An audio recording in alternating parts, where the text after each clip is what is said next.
तो आज हम पढ़ रहे हैं सेकंड चैप्टर 5 संख्या 17 से 20 और स्वतंत्रता दिवस है, तीज भी है। तो आज स्वतंत्रता क्या है आज पढ़िए।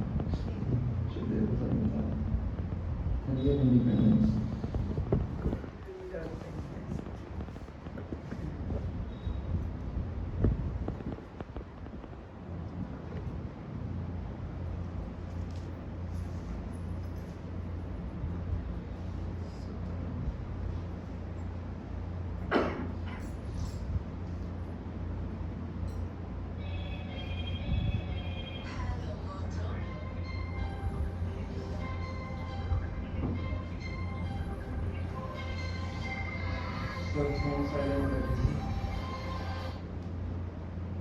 आप कर दो माता जी।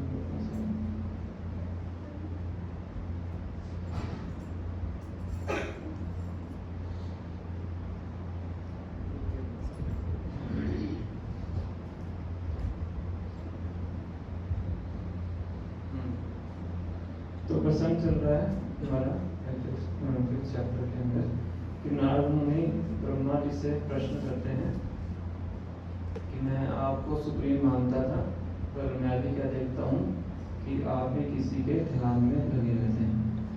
तो इसका मतलब क्या है कि आप सुप्रीम नहीं है। तो सुप्रीम कौन है मुझे उनके बारे में बताइए। और इसके बिना कुछ सृष्टि के संबंध में प्रश्न करते हैं नारद मुनि ब्रह्मा जी से। तो लास्ट में जो श्लोक में पढ़े थे उसमें ब्रह्मा जी नारद मुनि के पहले 3 प्रश्नों का उत्तर देते हैं। अभी जो प्रसंग शुरू कर रहे हैं ब्रह्मा जी, उसमें बता रहे हैं कि जो असली क्रिएटर है, सृष्टिकर्ता है, वो कौन है? भगवान है। और मैं सेकेंडरी क्रिएटर हूँ। सेकेंडरी में क्या बोल रहे हैं?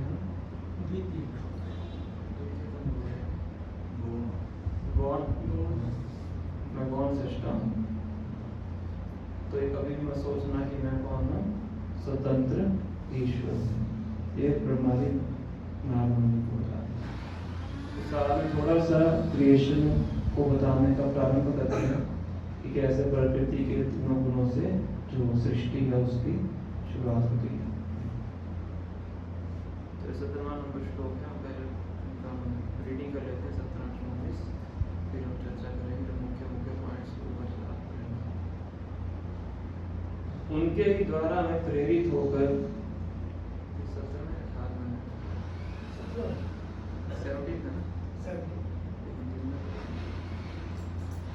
उनके ही द्वारा प्रेरित होकर मैं भगवान नारायण द्वारा सर्वव्यापी परमात्मा के रूप में उनकी दृष्टि के सामने पहले जो सृजित हो चुका है उसकी फिर खोज करता हूँ।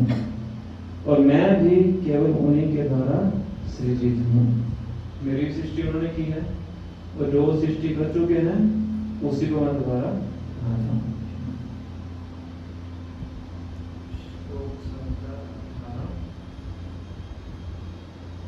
परमेश्वर अपने शुद्ध आध्यात्मिक रूप में सारे भौतिक गुणों से परे होते हैं, फिर भी भौतिक जगत की सृष्टि, उसके पालन तथा संहार के लिए वे अपनी बहिरंगा शक्ति के माध्यम से प्रकृति के गुणों को, सतो रजो तथा तमो गुणों को स्वीकार करते हैं।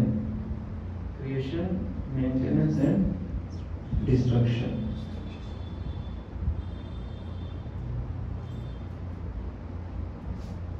भौतिक प्रकृति के ये तीनों गुण आगे चलकर पदार्थ, ज्ञान तथा क्रियाओं के रूप में प्रकट होकर दिव्य जीव को कार्य कारण के प्रतिबंधों के अंतर्गत डाल देते हैं। Cause and effect. उन कर्मों के रिएक्शन में, और ऐसे कार्यों के लिए उसे उत्तरदायी बना देते हैं। और अभी हे ब्राह्मण नारद, परम दृष्टा परम ब्रह्म प्रकृति के उपयुक्त तीनों गुणों के कारण जीवों की इंद्रियों की अनुभूति से परे हैं, लेकिन वे मूल में सबों के नियंता हैं।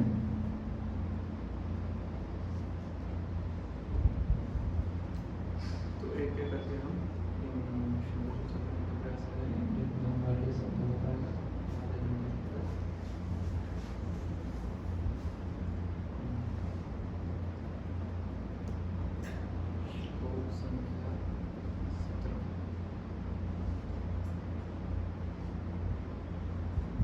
तो 70 नंबर श्लोक में ब्रह्मा जी बता रहे हैं आत्मा को कि उनसे ही प्रेरणा लेकर मैं उसी सृष्टि की खोज करता हूँ जिसको पहले वो बना चुके हैं, और मैं भी उन्हीं के द्वारा बनाया गया हूँ।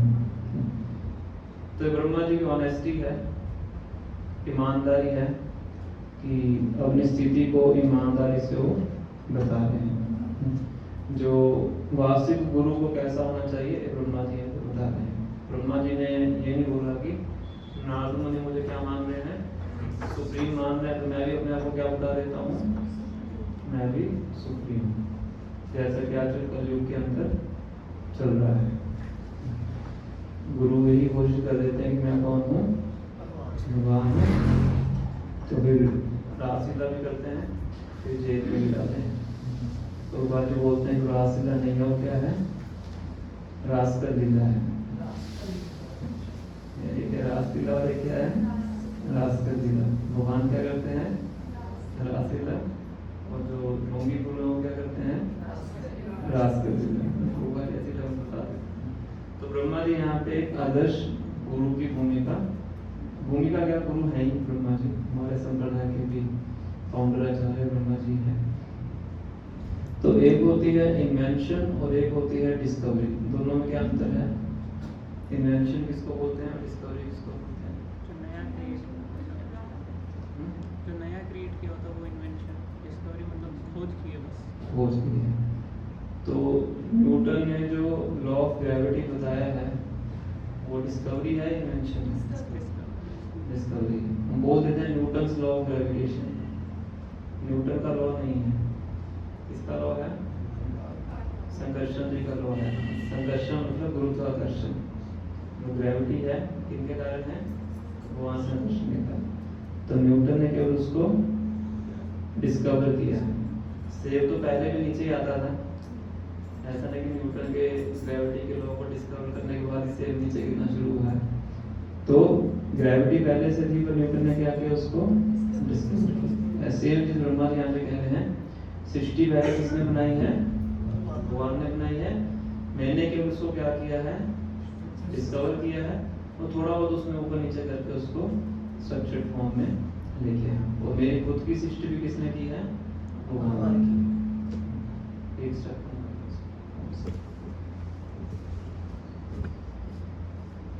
और उन्हीं बोला था कि इनको दे दिया, मुझे पता था नहीं होगा करने में।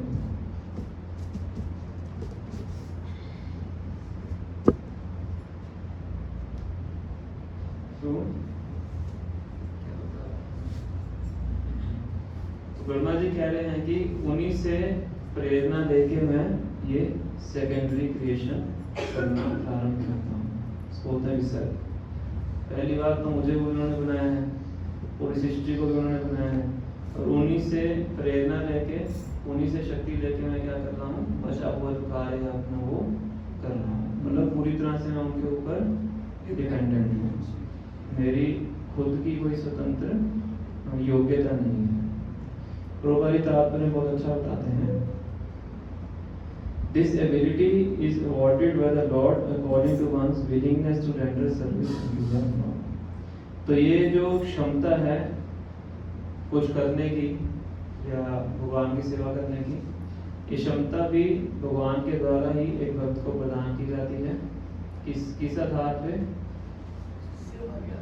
जितनी उसकी जितने प्रतिशत उसकी शनाख्ती है और जितना प्रतिशत उसके अंदर ईगरनेस उत्सुकता है भगवान की सेवा करने, उतनी मात्रा में भगवान क्या करते हैं, उस जीवात्मा को एम्पावर करते हैं, शक्ति देते हैं कुछ करने के लिए।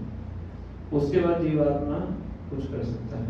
जैसे ब्रह्मा जी की कृपा एग्जाम्पल दे रहे हैं यहाँ पे कि ब्रह्मा जी भगवान के बहुत छोटे भक्त हैं, भगवान को पूर्ण रूप से शनागत हैं, इसलिए भगवान ने तो शक्ति प्रदान की क्या करने के लिए, सृष्टि करने को। कैसी सृष्टि क्रिएट किया देखो उन्होंने, उसको इतने साइंटिस्ट लोग लगे हुए हैं, पूरा जीवन अपना निछावर कर देते हैं समझने के लिए, तभी पूरा समझ नहीं पाते, केवल इस शरीर को ही समझ नहीं पाते हैं। छोटा शरीर है, एक नारियल के पेड़ को भी समझ नहीं पाते हैं, कैसे वो खारे पानी को ऊपर तक लेके जाता है, उसको मीठा करता है, फिर उसकी पैकिंग करता है, इतना ही समझ नहीं पाते हैं। तो इतना हरकुलियन टास्क है, इतना कॉम्प्लिकेटेड टास्क है, किसने किया, ब्रह्मा जी ने किया, पर योग्यता कहाँ से प्राप्त हुई, भगवान से प्राप्त हुई। तो जितनी मात्रा में हम भगवान को शनागत हैं, जितने शुद्ध भाव से हम भगवान की सेवा करना चाहते हैं, तो भगवान उतनी मात्रा में हमें क्या देंगे, योग्यता देंगे कि हम भगवान की सेवा के बड़े बड़े कार्य कर पाएंगे। तो उसका सबसे अच्छा उदाहरण कौन है, स्वयं प्रभुपाद जी। इच्छा थी तो भगवान ने कितनी क्षमता उनको दी।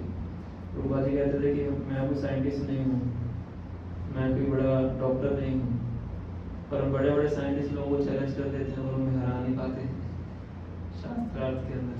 क्यों? क्योंकि भगवान की वजह से वो ज्ञान प्रदान कर दिया। तो ये योग्यता कौन दे रहा है, भगवान दे रहे हैं। भगवान पे शनागत रहेंगे तो हम भगवान पूरी योग्यता हमें देंगे, नहीं होंगे शनागत तो फिर नहीं देंगे। जैसे कि प्रहलाद महाराज को क्या योग्यता दी भगवान ने, प्रहलाद महाराज शनागत है कि नहीं, पूर्ण रूप से शनागत है। हिरण्यकश्यप ने बड़ा डराया, बड़ा धमकाया कि तुम बस क्या कर लो, एक बार ये स्वीकार कर लो कि मैं ही कौन हूँ, हिरण्यकश्यप भगवान है, बस इतना एक बार ऐसा बोल। तो उन्होंने उनकी बात को स्वीकार नहीं किया। भगवान कौन है, विष्णु ही है। श्रवणम कीर्तनम विष्णु स्मरणम पासेवनम अर्चनम वंदनदास्यम सख्यम आत्मविद। जितनी बार भी मीटिंग हुई दोनों की, हमेशा क्या किया, भगवान और भगवान की भक्ति के उन्होंने गुणगान किया। तो इतना टॉलरेट करने की शक्ति जिनको कौन दे रहे थे, भगवान दे रहे थे। कितना उन्होंने मारने का प्रयास किया, हानि पहुंचाने का प्रयास किया, तो कुछ भी उनको भगवान ही वो शक्ति कहाँ से प्राप्त हुई, भगवान से प्राप्त हुई। छठ गोस्वामी को श्री चैतन्य महाप्रभु ने शक्ति प्रदान करके हमें भेजा, वृंदावन में भेजा। तो भगवान से शक्ति प्राप्त करके क्या किया उन्होंने, ऐसे ग्रंथ लिखे जो कि आज हमारे संप्रदाय के प्रभुपाद जी बोलते हैं लॉ बुक्स हैं। खासकर भक्ति स्वामी सिंधु को गोपाल जी कहते थे, उपदेश स्वामी को बोलते थे। ये क्या है, these will be the law books of ISKCON for next 10,000 years। 10,000 साल तक ISKCON की कानूनी किताबें। तो ये शक्ति को किन्होंने दी, श्री चैतन्य महाप्रभु, शक्ति संचारित है शक्ति। तो भगवान जब किसी को शक्ति प्रदान करते हैं, तब जो जीवात्मा है कुछ भगवान की सेवा में कर पाता है। तो अगर हम भी कुछ भगवान की सेवा में कर पा रहे हैं तो क्या समझना चाहिए, भगवान के द्वारा दी गई शक्ति है। रूपा जी कह रहे हैं कि कभी भी फूल नहीं जाना चाहिए, पफड़ा जैसे चावल होता है ना, मूढ़ी बोलते हैं, फूल जाता हूँ जब तो गर्म करते हैं, मिट्टी के अंदर गर्म करते हैं, फूल जाता हूँ, पोहा वाला जो होता है। तो हमें क्या नहीं होना चाहिए, puffed up नहीं होना चाहिए। Vishnu we should not be puffed up with the borrowed plumes।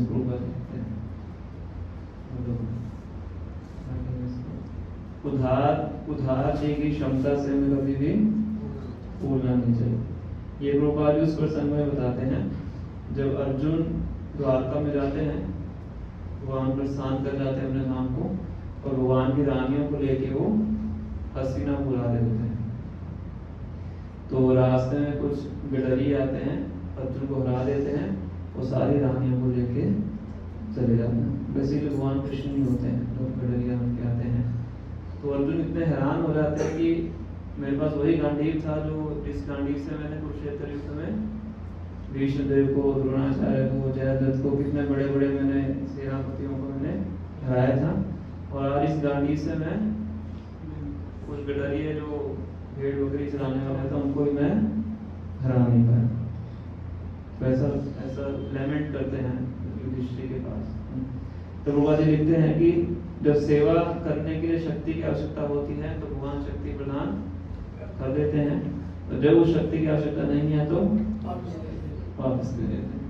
तो प्रस्थान कर लिया भगवान ने, कुरुक्षेत्र का युद्ध जिता दिया, तो अब शक्ति की आवश्यकता नहीं है। तो अर्जुन से वो शक्ति क्या होगी, वापिस चली थी भगवान की। जब सब लीला समाप्त होने वाली, पांडव की लीला समाप्त करेंगे, तो इससे क्या समझ में आता है कि जो शक्ति है वो वास्तविकता किससे प्राप्त होती है, भगवान से ही प्राप्त होती है।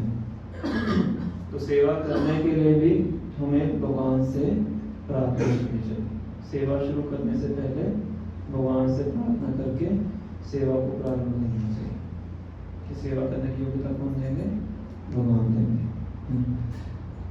ऐसा बात बताते हैं कि जब हमें गुरु से या वैष्णव से कुछ सेवा करने का आदेश मिलता है तो उस आदेश के साथ हमें शक्ति भी प्राप्त होती है, शक्ति भी हमें मिलती है।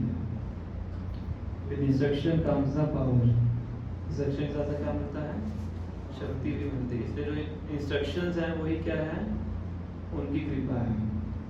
गुरु की साधु की कृपा क्या है, जो आदेश प्राप्त होता है, क्योंकि आदेश के साथ क्या मिलेगा आपको, शक्ति भी मिलेगी उस आदेश को पूरा करने की। अगर हम गंभीर हैं तो, अगर गंभीर नहीं है तो ठीक है, निकल जाएगी कृपा, ऊपर से निकल जाएगी।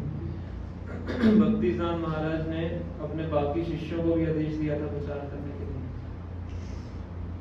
प्रभुपाद जी अकेले क्यों सफल हुए, उनके आदेश का पालन किया। प्रभुपाद जी को दृढ़ श्रद्धा थी अपने गुरु के वचनों के ऊपर कि जब गुरु ने बोला है तो वो सच में पूरा होगा ही। बाकी भक्ति सिद्धांत महाराज के शिष्य कह रहे थे कि जो चैतन्य महाप्रभु ने बोला है पृथ्वी त्याचेत नगराधिराम सर्वत्र प्रचार होगा, कि पृथ्वी के हर नगर नगर में मेरे नाम का प्रचार होगा। तो यहाँ पे पृथ्वी का मतलब क्या है, भारतवर्ष है। कि भारतवर्ष में धर्म पालन किया जाता है, तो मतलब पृथ्वी मतलब क्या हो गया, भारत हो गया। तो भारत में तो प्रचार हो ही क्या, 64 कोड़िया में खुल चुके हैं। प्रभुपाद जी कहते नहीं, हमारे गुरु महाराज ने क्या बोला है, पूरे विश्व में प्रचार होना चाहिए। और चैतन्य महाप्रभु ने बोला है कि प्रचार होगा, तो इसका मतलब पूरे विश्व में होगा। और उसका आदेश किसको दिया है, मुझे दिया है, तो मुझे इस आदेश का पालन करना है। तो पूर्ण रूप से प्रभुपाद ने प्रयास किया और पूरे सफल भी हुए। पूरे विश्व में लोग कम से कम हरे कृष्णा मंत्र तो जानते ही हैं। हरे कृष्णा आंदोलन उन्होंने इसको भी नाम दिया। तो क्यों, क्योंकि प्रभुपाद जी क्या थे, अपने गुरु के वचनों के प्रति पूर्ण रूप से शरणागत थे, इसलिए शक्ति प्राप्त हुई। तो ये ब्रह्मा जी नारद मुनि को बता रहे हैं कि मुझे भी उन्होंने पैदा किया है, मुझे सृष्टि करने की शक्ति उन्होंने ही दी है, और उन्हीं से प्रेरणा लेके मैं ये सब कार्य कर पाऊंगा। और मैं क्या हूँ, सेकेंडरी क्रिएटर, सर्ग और विसर्ग। मैंने विसर्ग किया है और भगवान ने क्या किया है, सर्ग किया है। ये यहाँ तो उनको बताते हैं। और नेक्स्ट प्रभुपाद थोड़ा सा वर्णन करते हैं इसके अंदर कि जो एक तो है ठीक है, जो भगवान को शरणागत होते हैं, भगवान को शरणागत हुए, भगवान को एबिलिटी भी देंगे, क्षमता भी देंगे सेवा करने। अब जो भगवान को शरणागत नहीं है, तो जो भगवान को शरणागत नहीं है उनको भगवान दुर्गा देवी की केयर में रखते हैं। किनकी केयर में है, दुर्गा देवी की संरक्षण में है। तो दुर्गा देवी प्रभुपाद जी बोलते हैं कि वो स्ट्रिक्ट मदर है। स्ट्रिक्ट मतलब सख्त, सख्त माँ है। जो सख्त माँ होती है क्या करती है? गलती करने पे डंडा पड़ेगा। तो जो दुर्गा देवी के संरक्षण में है, जो भगवान को शरणागत नहीं है, जो भी कार्य करेंगे उनको जिम्मेदार होना पड़ता है, उत्तरदायी होना पड़ता है। थोड़ा सा ही पाप करेंगे तो उसका रिएक्शन उनको झेलना पड़ेगा। और इस जगत में पाप किए बिना नहीं रहा जा सकता। सड़क पे चलोगे भी तो कीटी आगे बनेगी, कुछ भी होगा तो पाप तो आपको करना ही पड़ेगा। कोई व्यक्ति यहाँ पे ये नहीं बोल सकता इस संसार में कि हम तो भी कोई पाप नहीं करते हैं। जो ऐसा बोलते हैं मतलब अज्ञानता में है। हम तो भी कोई पाप नहीं करते, हमारा तो मन भी साफ है, सब कुछ साफ है। बोलो ये साफ है, मन साफ नहीं है, ये साफ है, मतलब अज्ञानता है। इस जगत में या मुंह ढकने से, कुछ लोग मुंह ढकते हैं कि पाप नहीं करेंगे, पर बाकी किन किन जगहों से बचाओगे आप? संभव ही नहीं। तो जो भगवान को शरणागत नहीं है वो हर बार क्या कर रहा है? कार्मिक रिएक्शंस को इकट्ठा कर रहा है, कर्मों के फलों को इकट्ठा कर रहा है। और दुर्गा देवी को क्या देती है? फिर उनके सबके फल प्रदान करती है। प्रारब्ध, अप्रारब्ध, कूट और बीज, ये सब उसके फलों के रूप में प्राप्त होता है। फिर वो उदाहरण देते हैं कि जो ब्रह्मा जी हैं या फिर अर्जुन हैं या और भगवान के भक्त हैं, हनुमान जी का एग्जाम्पल भी ले सकते हैं, तो सब क्या करते हैं? भगवान के बिहाफ पे कार्य करते हैं, अपने लिए कार्य नहीं करते हैं, इसलिए उनको कोई भी कार्मिक रिएक्शन नहीं लगता है। इस पाप और पुण्य के साइकिल से वो मुक्त है। तो इस प्रकार से ब्रह्मा जी थोड़ा सा नारद मुनि को वर्णन करते हैं, फिर बताते हैं कि भगवान पूर्ण रूप से शुद्ध है, भौतिक गुणों से ऊपर है, फिर भी सृष्टि करने के लिए वो क्या करते हैं? इन तीनों गुणों की रचना करते हैं और इस भौतिक सृष्टि के संपर्क में आते हैं इन तीनों गुणों के माध्यम से। कौन से तीन गुण हैं? रजोगुण, तमोगुण और सतोगुण। ऐसे मान लो कोई कोयले की खान में जाए और कहे कि मेरे ऊपर कोई भी कालिख नहीं लगनी चाहिए, संभव नहीं है। तो हुआ भी आता था ना कि कोयले की खान में कितना व्यक्ति बच बच के निकले और उसको कालिख लग जाएगी। तो एग्जाम्पल देने के लिए होता है कि बुरी संगति में कोई अगर जाता है तो कोई ना कोई बुराई उसको टच करेगी, इसको समझाने के लिए। तो जगत के अंदर क्या है? प्रकृति के तीनों गुण हैं और प्रकृति के जो तीनों गुण हैं हर किसी को प्रभावित करते हैं और भगवान ने इनकी रचना की है। इन गुणों के माध्यम से भगवान इस सृष्टि के संपर्क में आते हैं, पर मुख्य बात क्या है कि ये तीनों गुण भगवान को प्रभावित नहीं करते हैं, ये मुख्य बात है। इसलिए भगवान इस प्रकृति के डायरेक्ट कांटेक्ट में नहीं आते, इनडायरेक्ट कांटेक्ट में आते हैं। सीधा संपर्क में नहीं आते हैं। इनडायरेक्ट वे में कैसे आते हैं? बताया था शिव जी के माध्यम से आते हैं, वो थोड़ा अलग टॉपिक है। भले समझ लीजिए आप कि तीनों गुणों के सृष्टा कौन है? भगवान है, पर भगवान इन तीनों गुणों के प्रभाव में नहीं है, इन तीनों गुणों से ऊपर है। इन तीनों गुणों से ऊपर होने का मतलब क्या है? जो शब्द यूज करते हैं दिव्य, ट्रांसीडेंटल। ट्रांसीडेंटल होने का मतलब जो इन तीनों गुणों के प्रभाव से ऊपर है। तीनों गुण भगवान के ऊपर प्रभाव नहीं डाल सकते हैं, हमारे ऊपर डालते हैं। इसलिए जो हमारा मूड है चेंज होता रहता है।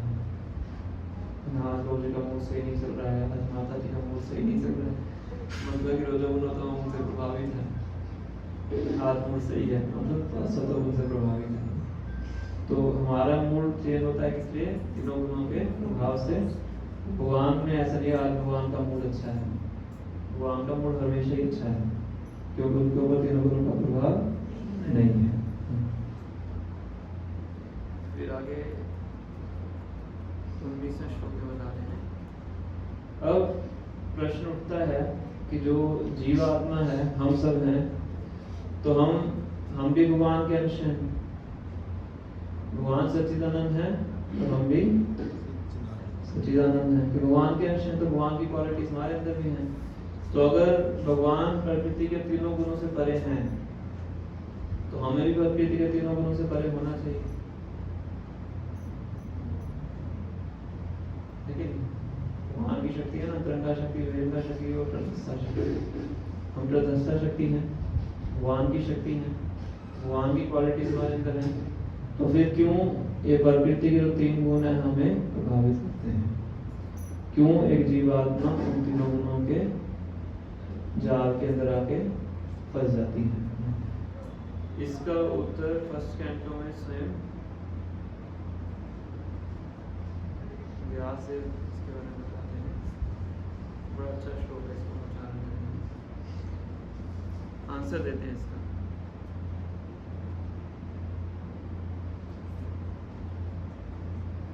ये समोहितो जीव आत्मानंते गुणात्मको।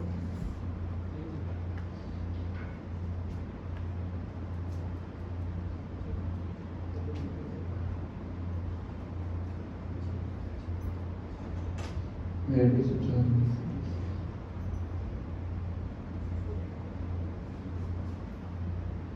देख रहा पीछे छोटा है।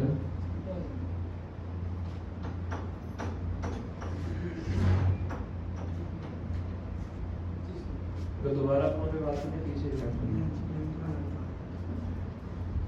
बार बार जाना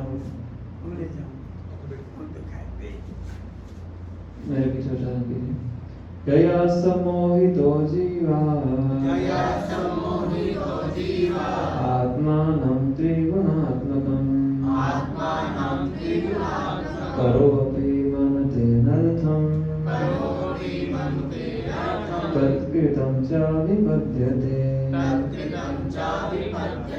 यया सम्मोहितो जीवा आत्मानं त्रिगुणात्मकम्। किसके कारण? किसके कारण? भगवान की बहिरंगा शक्ति के कारण। यया सम्मोहितो जीवा, जो जीव है सम्मोहित हो जाता है। सम्मोहित होने का मतलब मोहित हो जाना, मतलब भ्रमित हो जाना। किसके कारण? आत्मानं त्रिगुणात्मकम, भगवान की जो बहिरंगा शक्ति है तीनों गुणों से युक्त है। परो अपि, हालांकि वो क्या है? तीनों गुणों से ऊपर है। कौन? हम, जीवात्मा। हालांकि तीनों गुणों से ऊपर है, जैसे यहाँ पे लिखा हुआ है। Although transcendental to the three modes of material nature, हालांकि तीनों गुणों से ऊपर है, पर क्या मानता है अपने आप को? परो अपि मन्यते अनर्थम, अपने आप को इस जगत का ही मानता है। हम सब अपने आप को इस जगत का मानते हैं कि नहीं? मानते हैं, पूरा गहराई में मानते हैं। मेरा एड्रेस है, रेवाड़ी में मोड़ टाउन में रहता हूँ, ये मेरे बच्चे हैं, ये मेरा परिवार है, ये मेरा शरीर है, ये मेरी जॉब है। तो मानते हैं अपने आप को, इसी जगत का मानते हैं।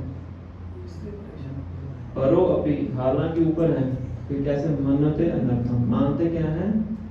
यहाँ के हैं। इसीलिए क्या होता है उसको? तत्कृतम च अभिपद्यते, रिजल्ट क्या है उसका? Reactions of material miseries.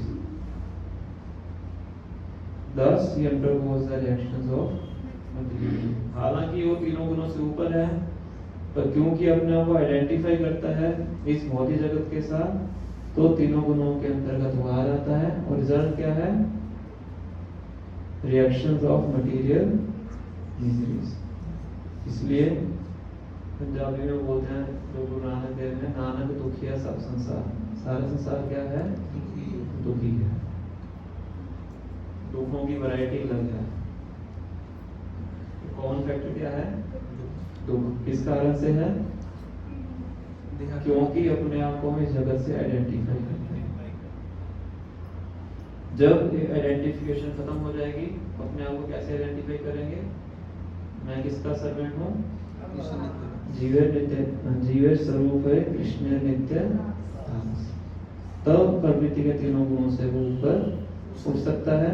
Otherwise जो प्रकृति के तीनों गुणों के प्रभाव में रहेगा, और प्रकृति के तीनों गुणों के प्रभाव में आके वो कभी पाप करेगा, कभी पुण्य करेगा, कभी पाप करेगा, पुण्य करेगा, इसी के अंदर वो घूमता है।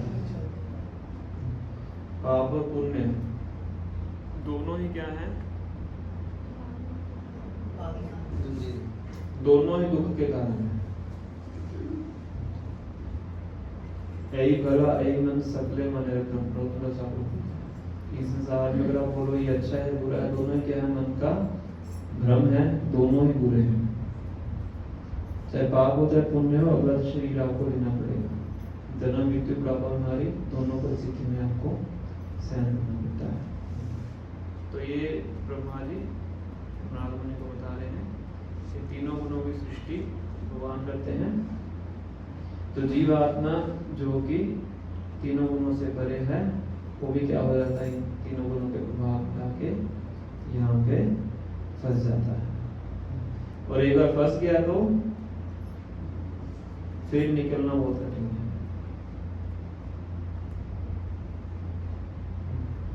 जैसे वो अंडरवर्ल्ड का एग्जांपल देते हैं कि एक बार अंडरवर्ल्ड में फंस गया तो वापिस जाने का रास्ता नहीं है। तो ऐसे एक बार यहाँ पे फंस गए जगत के अंदर तो वापिस जाना बहुत ही कठिन है। एक तरीका है बस भक्ति करके वापिस जा सकते हैं, वो एक दरवाजा है। भक्त्या माम अभिजानाति यावत् यश्चास्मि तत्त्वता ततो माम तत्त्वतो ज्ञात्वा विशते तदनंतरम्। कि भक्ति करने से ही क्या हो सकता है? वापिस जाया जा सकता है, वही दरवाजा है। और भक्ति कब हो सकती है? मनुष्य देह में हो सकती है। तो मनुष्य जब देह मिलता है तो दरवाजा हमारे लिए कुछ टाइम के लिए खुलता है। 60-70 साल में दरवाजा खुलता है। चला गया ठीक है, नहीं गए तो फिर वेट करो 84 लाख यूनियन भ्रमण करने के बाद फिर दोबारा दरवाजा प्राप्त होगा।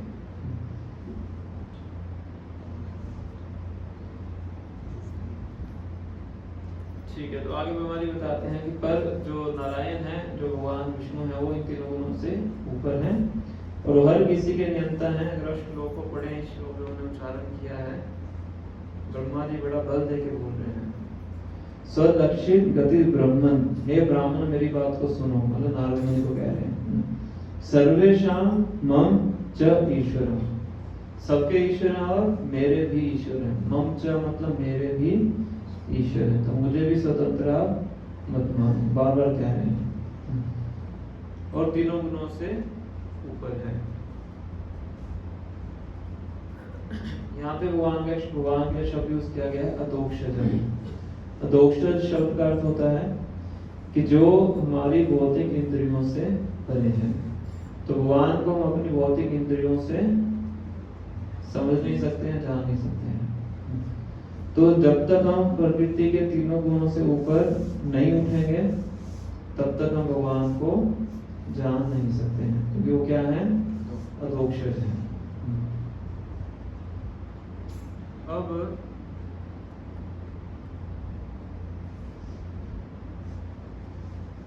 तमोगुण, रजोगुण और सतोगुण, इनसे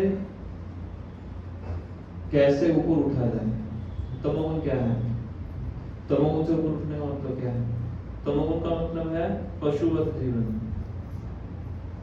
पशु वाला जो जीवन होता है बेसिकली वो क्या है? तमोगुणी जीवन है। तो पशुवत जीवन से ऊपर उठने के लिए शास्त्र में क्या बताते हैं? 4 नियमों का पालन करने के लिए बोलते हैं। 4 नियम मतलब मांसाहार नहीं करना, नशा नहीं करना, जुआ नहीं खेलना और अवैध संबंध नहीं करना। पशु ये चारों कार्य करते हैं, अनरिस्ट्रिक्टेड करते हैं, कोई रिस्ट्रिक्शन नहीं उनके। तो इन 4 नियमों का जो हम पालन करते हैं तो हम पशुवत जीवन से ऊपर उठते हैं। तो बेसिकली हम तमोगुण से ऊपर उठते हैं इन 4 नियमों का पालन करते। कोई पूछे कि तमोगुण से ऊपर कैसे उठे? ये 4 नियमों का पालन करने से हम तमोगुण से ऊपर उठते हैं। रजोगुण, रजोगुण का मतलब क्या है? टू मच मटेरियल एम्बिशंस, भौतिक इंद्रिय तृप्ति की बहुत तीव्र इच्छा, वो है रजोगुण। इसका उदाहरण बंदर है। रजोगुणी व्यक्ति मतलब बहुत एक्टिव होता है, तमोगुणी तो बहुत आलसी होता है और रजोगुणी सुपर एक्टिव, भागते रहेंगे पूरा दिन, पर उसके पीछे उद्देश्य क्या है? Sense gratification. तमोगुण से थोड़ा सा अच्छा है, कुछ कर तो रहा है, पर सब कुछ करने का उद्देश्य क्या है? इंद्रिय तृप्ति। तो इससे ऊपर कैसे उठ सकते हैं हम? जब अपने कर्मों का जो फल है हम भगवान को अर्पित करते हैं, जो कि बहुत कठिन है, इतना आसान नहीं है। अपने कर्मों के फल से बहुत आसक्ति होती है। सिंपल उदाहरण है, हमारे कर्मों का फल क्या है? मनी। तो कितना कष्ट होता है यहाँ से निकालने के लिए, कितना कठिन है धन निकालना। जैसे धन निकालने की बात होती है व्यक्ति पूरा अटेंटिव हो जाता है, सावधान। डोनेशन भी देना व्यक्ति पूरा सावधान, जो डोनेशन मांगने जाने को पता है बिल्कुल सावधान हो जाता है। साधु आए तो क्या करेंगे? अब डोनेशन मांगेंगे। जैसे व्यक्ति का बताता हूँ, एक व्यक्ति थे, मैं उनको कभी कभी बुलाता था जन्माष्टमी वगैरह पे, या कभी जब भी डोनेशन का मौका होता था मैराथन में या जन्माष्टमी में, ऐसे फेस्टिवल्स में, वो जब भी आते थे आते ही रोना शुरू कर देते थे। मेरे परिवार में कष्ट चल रहा है, इतना दिवालियां निकल गया मेरा नुकसान हो गया। इससे पहले साधु मांगे डोनेशन तो पहले क्या बता दो अपना कि मेरे पास कोई पैसे हैं नहीं। तो मतलब क्या है कि अपने कर्मों के फलों से व्यक्ति बहुत ज्यादा आसक्त रहता है कि कर्मों के फलों का इस्तेमाल करना चाहता है किसके लिए? अपनी इंद्रिय तृप्ति के, या कर्मों के फल को उतना ही देना चाहता है जिससे उसकी खुद की इंद्रिय तृप्ति डिस्टर्ब ना हो। ठीक है, ये मेरे पास एक्स्ट्रा है, बस इसको मैं दे सकता हूँ, और जो मैंने अपने लिए रखा है इंद्रिय तृप्ति के लिए उसको मैं नहीं छूऊंगा। तो इस रजोगुण से हम ऊपर उठ सकते हैं जब अपने कर्मों को जो फल है हम किसको अर्पित करते हैं? भगवान को अर्पित करते हैं। इससे फिर हम इस रजोगुण के बंधन से फिर हम ऊपर उठते हैं, भगवान को फिर हम समझने के योग्य होते हैं। इसलिए भगवद गीता में देखिए पहले 6 अध्यायों में भगवान ने अर्जुन को इसी का वर्णन किया है, डिटैच्ड वर्क, कैसे अपने कर्म फलों से आसक्त नहीं होना। अनाश्रितः कर्म फलम कार्यम कर्म करोति या सा सन्यासी योगी च ना निरग्नि न चक्रिय। भगवान कहते हैं घर में रहता हुआ व्यक्ति भी सन्यासी है अगर अपने कर्म फलों को भोगता नहीं। जरूरी नहीं है कि भगवान को बड़ा डाल के सन्यासी बन सकता है। अनाश्रितः कर्म फलम, अपने कर्मों के फल में आश्रय नहीं लेता है। कार्यम कर्म करोति, और इस प्रकार से कार्य करता है। सा सन्यासी तो योगी च, वही क्या है? सन्यासी है, वही योगी है। पहले 6 अध्याय भगवान ने अर्जुन वही समझाया है। तुम युद्ध करने से मना कर रहे हो, मैं कह रहा हूँ तुम युद्ध करो और उसके फलों से आसक्त हो। तुम क्यों चिंता कर रहे हो कि तुम्हारे परिवार वाले मर जाएंगे? जो मैं चाहता हूँ युद्ध करो, तुम युद्ध करो, तुम करना चाहिए। फलों के बारे में क्यों सोच रहे हो? ये पहले 6 अध्याय में भगवान ने अर्जुन को, भक्ति तो इसके ऊपर की बात है। सबसे कम से कम पहले यहाँ तक पहुंचे, डिटैच्ड वर्क तक पहुंचे। तो यह है रजोगुण से ऊपर उठना। सतोगुण, सतोगुण मतलब जो कि ज्ञान और सुख से आसक्त होता है, मुक्ति कामी, ब्रह्म ज्योति में लीन हो जाना, या मुझे मुक्ति संसार से, संसार के प्रश्नों से मुक्ति चाहिए, वो क्या है? सतोगुण का प्रभाव है।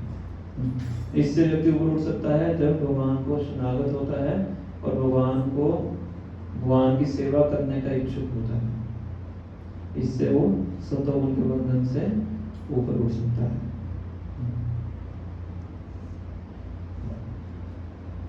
जैसे जब हम यज्ञ करते हैं, वैष्णव यज्ञ कि मैंने ध्यान दिया और स्वाहा बोलने पर क्या बोलते हैं?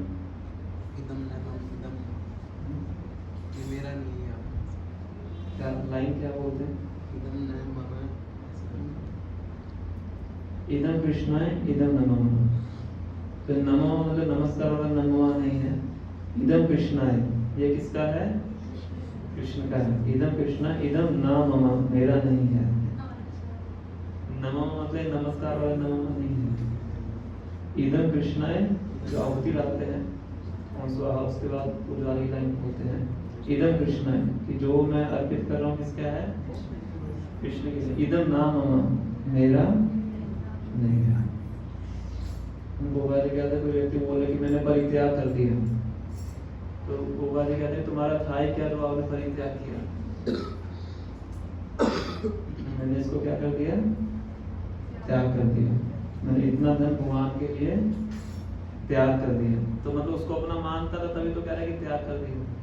तो वास्तविकता क्या है? ना मम, मेरा नहीं है। किसका?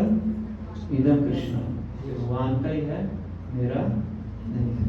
हर स्वाहा के बाद बोला जाता है इदम अनंता, इदम नामा, इदम कृष्णा, इदम नामा, हर स्वाहा के बाद बोलते हैं।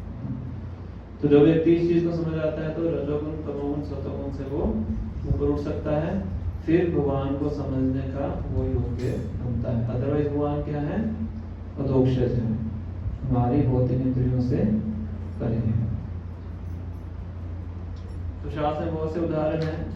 सतोगुण का कोई उदाहरण बताइए। तो सतोगुण के बंधन के कारण भगवान को समझ नहीं पाए।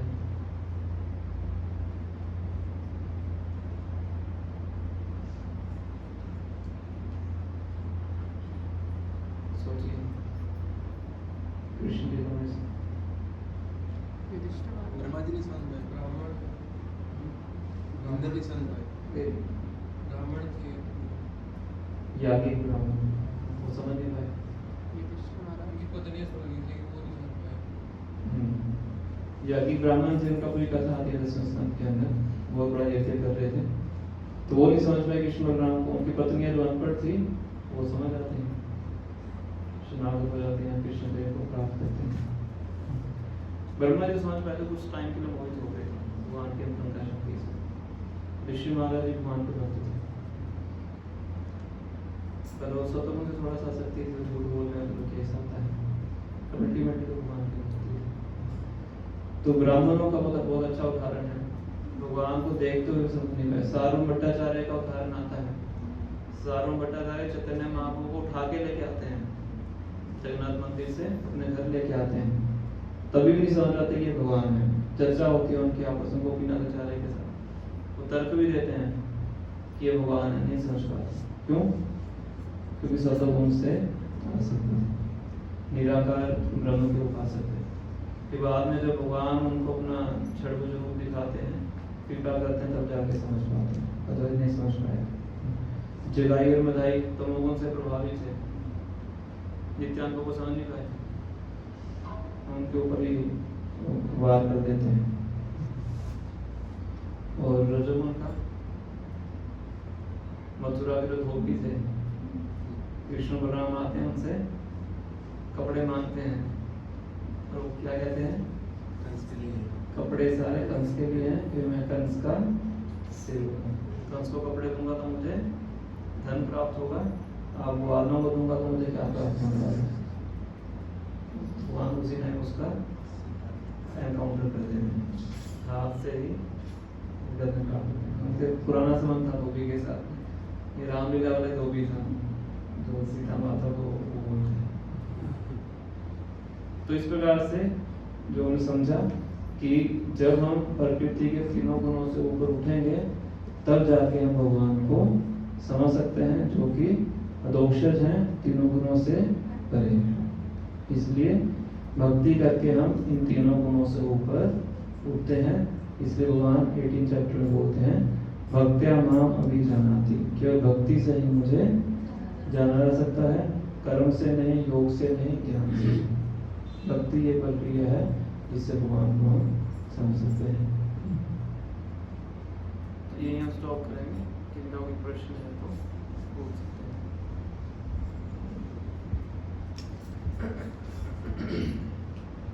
तो 3-4 विषय में चर्चा की है, किस प्रकार से भगवान से शक्ति प्राप्त करके ही हम भगवान की सेवा कर सकते हैं।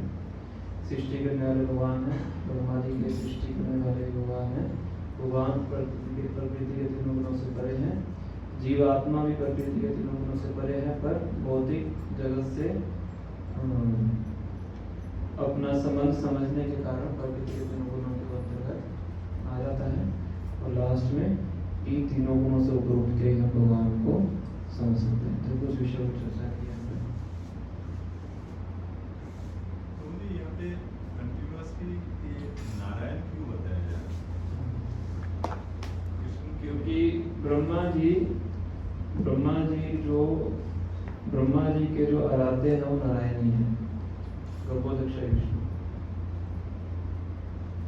नारायण शब्द यूज करते हैं, पिछली क्लास में श्लोक डिस्कस किया था ना, नारायण ही गति है, नारायण परावेदा नारायण परा। तभी तो ब्रह्मा जी मोहित हो जाते हैं जब भगवान श्री कृष्ण को देखते हैं। तो इसका ऐसा तो नहीं है कि अभी हम कॉस्मिक क्रिएशन के लिए बोल रहे हैं इसलिए इसको बोल रहे हैं, फिर धीरे धीरे वहाँ पे ले जाएंगे। तो क्रिएशन जो है, डायरेक्टली जो क्रिएशन है वो महाविष्णु होते हैं, जो कि भगवान श्री कृष्ण के अंश है। कांडोदक्ष विष्णु के कोर से ब्रह्मांड निकलते हैं, कि हर ब्रह्मांड में अपना विस्तार करके गर्भोदक्ष विष्णु के रूप में प्रवेश करते हैं, फिर वही शिवदक्ष विष्णु पुरुष होता है तो होता है। तो डायरेक्टली क्रिएशन कौन कर रहा है? महाविष्णु कर रहे हैं, नारायण। महाविष्णु भी नारायण नहीं है, वो भी नारायण के आगे विस्तार है। तो ब्रह्मा जी उन्हीं को सुप्रीम मान रहे हैं, इसे कृष्ण लीला में भगवान श्री कृष्ण को बाल रूप दे के मोहित हो जाते हैं, उनको कॉन्फिडेंस नहीं आ पाता ये भगवान है। मेरे आराध्य कौन है? चतुर्भुज है, और छोटे से बालक हैं, इतने बड़े असुर को मार दिया, यहाँ पे ग्वाल बालों का बैठ के झूठा खा रहे हैं। तो मेरे जो आराध्य देना भगवान विष्णु है, उनको कौन झूठा खिला सकता है? बिल्कुल कैसे ऐश्वर्य के साथ पूरा झूठा छोड़ ही दो, सब कुछ शुद्धिकरण करके कैसे तो ये कैसे झूठा भी कैसे खा रहे हैं? सीधा मुंह से निकला हुआ कथा जो छाछ वाली कथा के। तो तभी तो ब्रह्मा जी मोहित होते हैं कि भगवान जब वो लीला करते हैं, सबको अपने आप में एक्सपेंशन करते हैं, तो सबसे पहले ब्रह्मा जी को विष्णु फॉर्म में दिखाते हैं। जितने बाल बात थे सब क्या बन जाते हैं? भगवान विष्णु बन जाते हैं। फिर ब्रह्मा जी को समझ में आता कि ये तो मेरे ही आराध्य थे, तो विष्णु जी को जानते थे, फिर वही सब विष्णु फॉर्म आके भगवान विष्णु में मिल जाते हैं। तो फिर पता लगता है कि ये विष्णु के भी कौन है? सोर्स है, पता है इतना चक्कर खा जाते हैं कि हंस से नीचे गिरते हैं ब्रज में। बड़ी सुंदर प्रार्थना है, पूरा एक अध्याय ब्रह्मा जी की प्रार्थना। तो इसलिए और एक चीज है, जैसे इससे पहले आपने बताया कि हमारा जो इच्छा है वो प्रेरणा से आता है, इच्छा जो है इंस्पिरेशन से आता है। अगर इच्छा और इंस्पिरेशन ऐसे लिंक है तो फ्री विल कहाँ से आदमी का जो एक स्वतंत्रता है, फ्री विल है। तो इंस्पिरेशन को स्वीकार करना ना स्वीकार करना आपकी इच्छा है। आपको मैं इंस्पायर कर सकता हूँ कि आप मान लीजिए कि ये कार्य कीजिए, ये स्ट्रीम आप चूज कीजिए, मैंने बोला आप नॉन मेडिकल चूज कीजिए, ये इसमें अच्छा है, इसमें अच्छा है, इसमें अच्छा है। अल्टीमेटली किस स्ट्रीम को चूज करना आपकी चॉइस है। अब ये है कि प्रेरणा से आपका झुकाव उस तरफ ज्यादा हो जाता है, क्योंकि कोई मोटिवेटिंग फैक्टर है, तो इसलिए उस प्रेरणा को ही भगवान की कृपा बोला गया है। ये भी कृपा है भगवान की, किसी को ऐसी प्रेरणा मिल रही है कि भक्ति करे। पर अल्टीमेटली जो चॉइस करना है उसकी चीज है, वो कभी भी नहीं जा सकती है। भगवत में जाने के बाद भी आपके पास रहेगी चॉइस, वो कभी भगवान छीनते नहीं है। स्वतंत्र इच्छा, तभी तो भगवत से वापस आया जा सकता है। जो इच्छा है वो प्रेरणा से आता है, प्रेरणा कहाँ से आता है? भगवान से। अगर ये तीन ऐसे सीक्वेंस है तो फ्री विल जो है ये कहाँ पे प्ले? प्रेरणा और इच्छा के बीच में फ्री विल। हो सकता है प्रेरणा हो और आपकी इच्छा ना हो। वो जो है भगवान की कृपा से अगर आपकी सेवा भगवान के लिए ज़्यादा होगी तो अच्छी चीज़ों के लिए आपका झुकाव हो जाएगा। प्रेरणा अगर भगवान प्रेरणा दे रहे हैं मतलब वो बहुत बड़ी बात है, क्योंकि प्रेरणा मिलने से ही काफी प्रतिशत चांस है कि आपकी इच्छा भी होगी। बोल ना कोई आपको बोले नॉन मेडिकल करो, नॉन मेडिकल करो, तो अगर आप न्यूट्रल हैं तो आपका नॉन मेडिकल झुकाव हो जाएगा। तो पहले से मोटिवेटेड है मेडिकल के लिए तो नहीं होगा। कि आपको प्रेरणा देने से आपका झुकाव बढ़ने का चांस है। और अल्टीमेटली चॉइस की इच्छा तभी भी आपके पास है। हो सकता है किसी को भगवान प्रेरणा दे और चॉइस ना करे, उसका चांस कम है कि भगवान जब प्रेरणा देंगे तो चूज करेगा। मैं चूज करूंगा कि नहीं करूंगा वो डिपेंड करता है मेरा स्थिति। हाँ, उसमें फिर आपके संस्कार भी रोल प्ले करेंगे, सब कुछ रोल प्ले करेंगे। वो सब फैक्टर्स आपकी फ्री विल को इफेक्ट करते हैं। मैंने आज तक कभी रसगुल्ला खाया ही नहीं, तो मेरे सामने रसगुल्ला आए तो उसकी चॉइस करना मेरे लिए ज़्यादा सरल नहीं है। मुझे पता ही नहीं इसका टेस्ट क्या है। जब टेस्ट किया सीधा मन बोलेगा कि इसको खा लो। तो पुराने संस्कार भी डिसीजन मेकिंग में आपको आपकी चॉइस करने में बहुत रोक देते हैं। अच्छे भी संस्कार में, बुरे संस्कार में, दोनों में। इसमें एक एग्जाम्पल आता था कोलंबस का। कोलंबस अमेरिका का जो डिस्कवरी किया, उसके पिछले में अच्छे संस्कार थे जिसमें उसी में प्रेरणा मिली अमेरिका का डिस्कवरी का। वो का एग्जांपल दे कोई नेचुरल डिस्कवरी में दे रहे हैं कि कोलंबस ने अमेरिका को इन्वेंट नहीं किया है, डिस्कवर किया है। इन्वेंशन भगवान ने की है, और भगवान ने उसको प्रेरणा दी ढूंढने के लिए, उन्होंने ढूंढ उसके लिया। पिछले कुछ भगवान के कर्म थे। कर्म की वजह से उसी को मतलब सुकृति फेमस हो गए। वो तो इंडिया समझ रहे थे उसको, वेस्ट इंडीज तक तो नाम पड़ता है, मैंने इंडिया ढूंढ लिया। लोग बोल था ना इसलिए।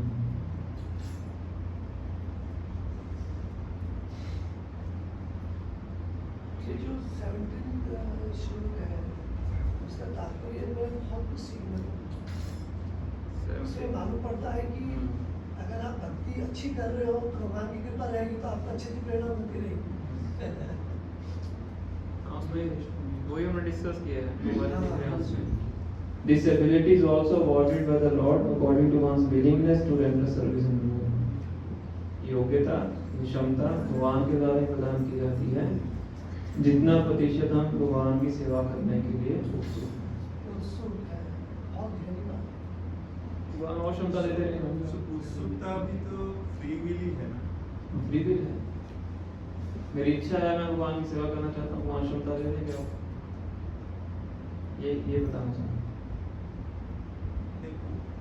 उत्सुकता है तो भगवान दे देंगे, ऐसे ही कोई श्योरिटी नहीं है।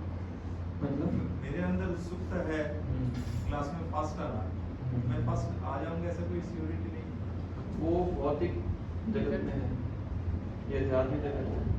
आध्यात्मिक जगत में भी ऐसे ही है, क्योंकि मेरे अंदर उत्सुकता है, उसको भगवान के साथ अलाइन तब होगा जब हम मेरा पीछे की कर्मों की सारे अलाइनमेंट हो।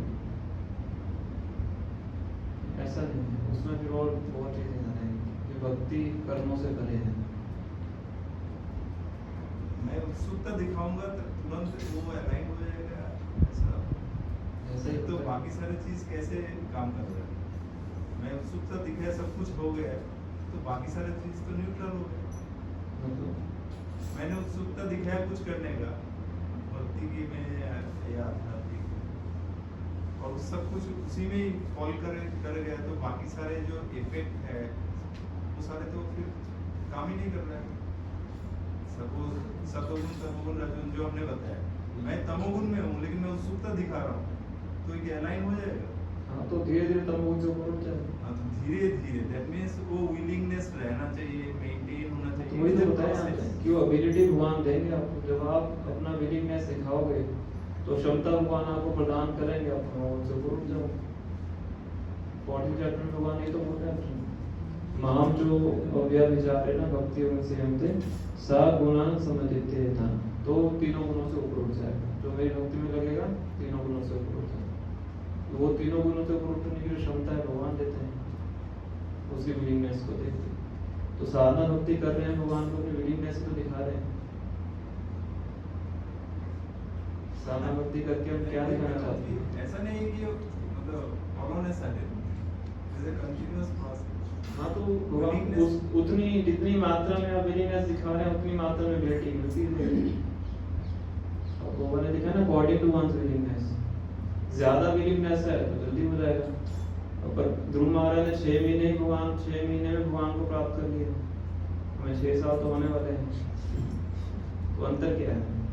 वो ध्रुव महाराज है।